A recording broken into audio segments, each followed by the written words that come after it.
Kelebihan korang beli Pro 2 QVE ni, beli leasing dengan full purchase. Apa beza dia? Ini kalau korang beli full purchase, harga dia RM94,000. Kalau korang beli leasing, harga dia RM70,000. Okey, kalau korang beli full purchase, contohlah korang buat loan RM90,000 atau RM85,000, semua ni perlu dibayar interest. Semua ni perlu dibayar interest bila korang buat loan. Tapi bila korang beli contoh leasing, okey, contoh korang keluar deposit maybe dalam RM10,000, balance je korang buat loan. Okey, so korang hanya perlu buat loan untuk harga body saja.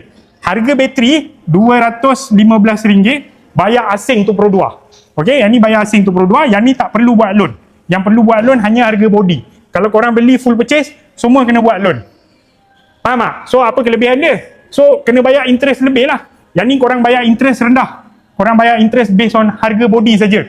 Yang 215 ni bayar asing without interest. Kalau nak beli Pro 2 QVE, bulan ni kita ada cash rebate up to RM6,500. Cash rebate sehingga 30 September 2026. Kalau nak cek kelayakan untuk Pro 2 QVE ni, cepat-cepat kontak abang. Pastikan anda berurusan dengan sales advisor Pro 2 yang paling dipercayai di Johor.